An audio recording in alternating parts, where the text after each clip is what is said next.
एक समय की बात है। एक गांव में एक लड़का रहता था जिसका नाम राजू था। राजू एक बहुत ही बुद्धिमान लड़का था, लेकिन उसे पढ़ने में मन नहीं लगता था। वह हमेशा किताबों से दूर भागता था और खेलने में व्यस्त रहता था। एक दिन राजू के गांव में एक नया स्कूल खुला।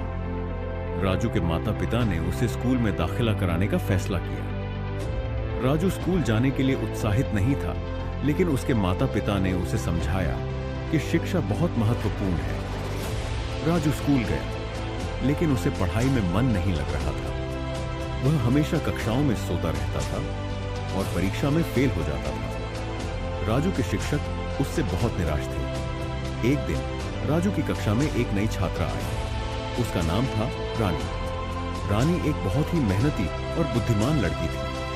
वह हमेशा कक्षाओं में ध्यान से पढ़ती थी और परीक्षा में हमेशा अच्छे अंक लाती थी। राजू रानी से बहुत प्रभावित हुआ। उसने रानी से पढ़ाई में मदद करने के लिए कहा।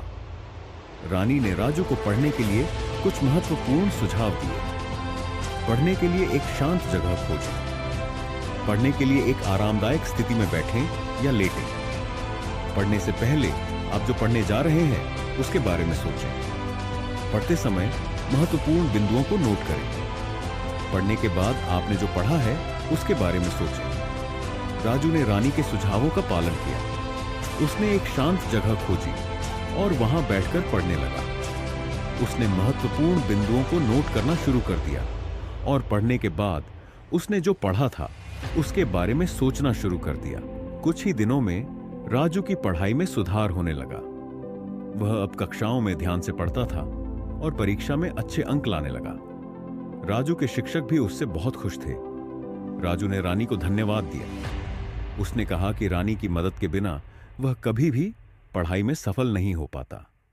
कहानी से सीख। यह कहानी हमें सिखाती है कि यदि हम कुछ नहीं समझते